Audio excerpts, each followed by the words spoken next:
Hi guys, welcome back to my channel. Today I wanted to come on and talk to you guys. So today I have in front of me a B6 Stology and we're going to jump right into it. Okay, so with all the planners that are coming out and the 2026 lineups, I wanted to talk to you guys about the real life planner FOMO that I know I'm having and I'm sure you guys are struggling with. So let's get into it because we have a lot to cover. I have to admit, planner FOMO is real. This is part of the reason I keep this B6 notebook. I almost ordered a Moleskine Daily and a B6 Slim Common Planner and a Personal Rings on a whim of just like seeing other people in their books and immediately wanting that exact planner or the notebook or whatever it is, and I've actually had to refrain myself. So what I decided to do is write out a 10-step process when planner FOMO hits, and I wanted to share that with you guys. So in this B6, I got this idea from Suhei Plans, and what she taught me was you get a notebook and you start writing some thoughts out about each planner that you're thinking of. So she drew a line, wrote down what the topic is, and then wrote her thoughts on the sides, which I actually took that in as well. I did a few things different. I was trying to do daily thoughts, like once you get a notebook and it's all about your planners, you're gonna probably want to brain dump all the ideas you have and why you love planners so much, maybe. So that's what I did here. And then I jumped into what she kind of does, where she talks about the planners she's seeing, the planners she wants to consider using, and she documents all that in here. I took it a step further, and that leads us to step 1. Maintain a planner for the patterns that you have with your planner system, your thoughts and your preferences. So Suhei did her thoughts and preferences and opinions and pros and cons with the planners, but in here I also maintain a list. I maintain a list. This is the file list of all the planners that I was using in 2025. I ordered these in January, and these are my thoughts and what they were going to be for, the plans for the planner. And then over here is what I ended up using, and it started in January. My top pick was Personal Rings, and in December my top pick would be my pocket rings, and we'll get into that later.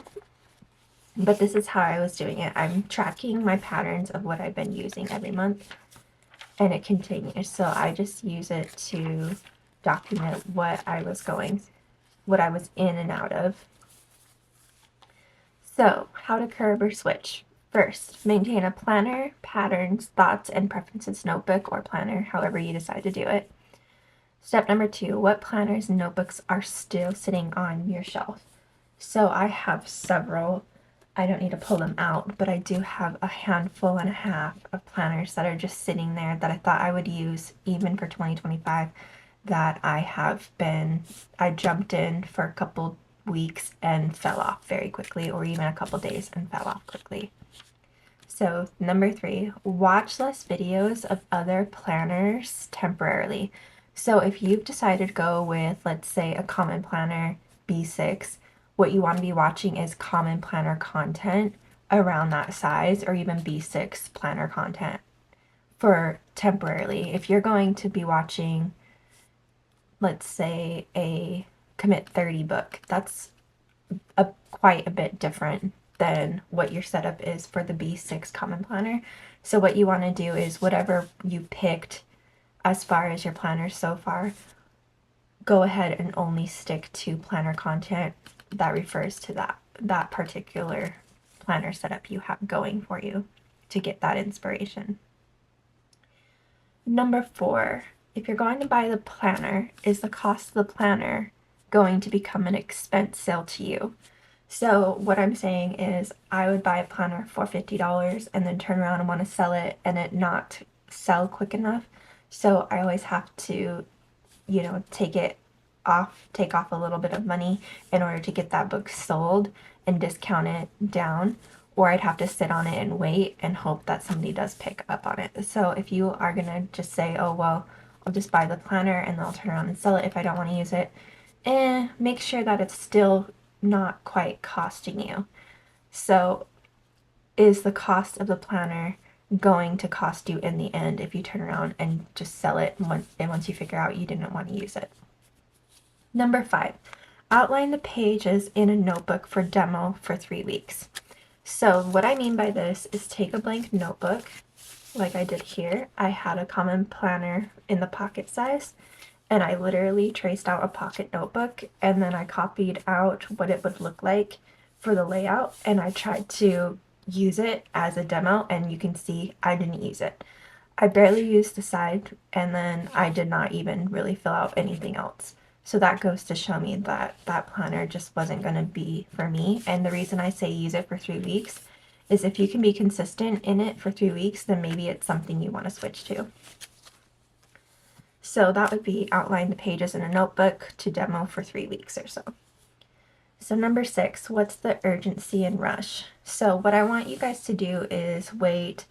If you're looking into a certain planner that you don't have because you're getting this planner FOMO, I want you to wait on it at least 48 hours. And this is because I want you to marinate on the idea of this planner if it's going to suit you.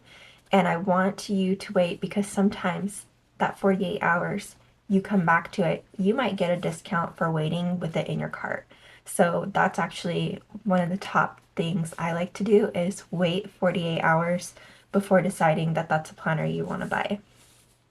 It's kind of in general. Okay, but what is the urgency? What's the rush? So with my 3 notebooks my 3 planners I wanted to buy, I was in an urgency. Like I had to go and buy it right now. And I stopped myself, paused, went through some of the checklist, and immediately left the cart. I'm like, okay.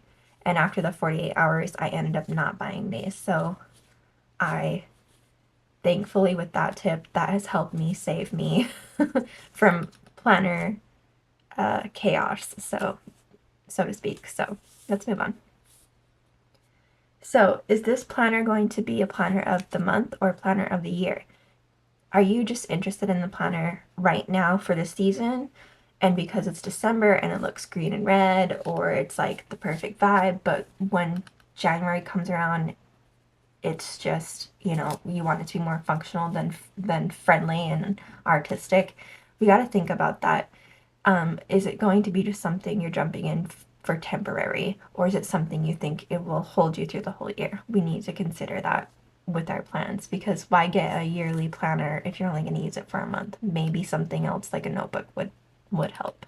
Step 8 to planner FOMO and trying to curb the desire is basically think about, is this a rebound purchase? We'll get into that, or hype purchase.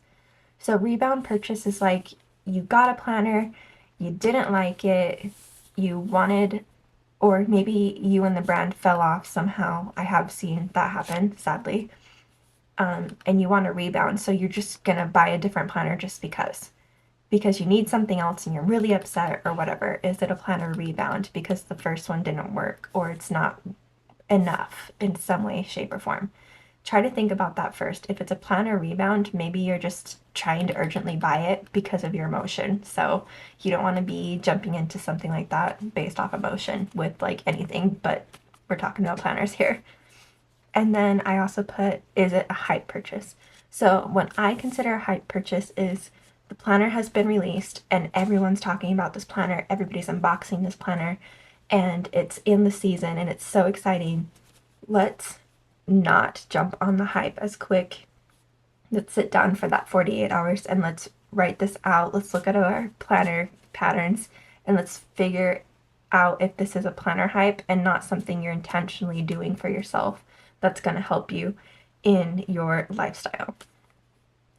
So if we got all the way down to Number 9, it might be time to switch, but using a blank notebook in the size may be a good idea. So this is not just to curb your planner FOMO. If you're getting all the way down through these steps and you're still considering it, number 9 is let's stop right here for a second.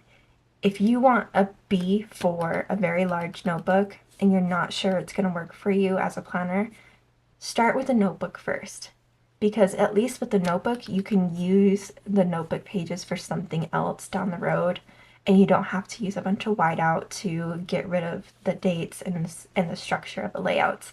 So if you're trying to switch sizes, it might be a better idea to switch the size with a notebook if it's applicable to you.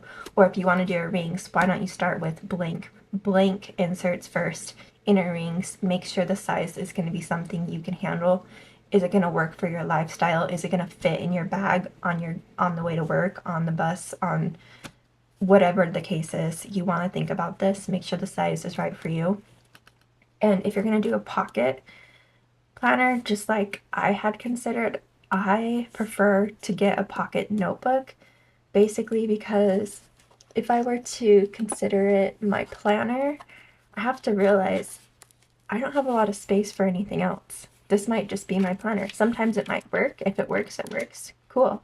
If you get partway through the notebook and it's really working for you, maybe it's time to go ahead and buy that small pocket planner. But that's why number 9 is like maybe try the size in a notebook first instead of maybe trying out the planner, because then it's overwhelming and now you're really mad and it's just sitting there in the far back space of your closet. Okay, number 10. So the last and final step for planner FOMO is life is not an all or nothing, so neither should your planners and notebooks. So if you have broke down, which I have in the past, and I bought the planner and I tried the thing and it didn't work, it's not an all or nothing. Don't let it go to waste. There's some way we can use it, whether it is to track. You can use an old planner to track your planner patterns. You could use the old planner just to brain dump. You could color in it. It could be some kind of release for you. Don't stop there just because it didn't work for you as a planner. You know, let's utilize the things we have and enjoy them. So with my N2 that I've used almost all year long, I stopped using it last month in November, but I'm still using the back pages that I haven't used. I'm cutting them out and putting them in my A7. I'm still using that paper because I love it so much. So find little ways that we can still use our planners. It doesn't have to be an all or nothing. If it works for me, great, I'm going to use it. If it doesn't, fine. I'm never going to see it again. Don't do that. It's okay to redate things, try it over again, or just repurpose it entirely. Okay, well that's all I have tonight for the planner FOMO video. If you have any comments, leave them down below, and I hope to see you in the next video.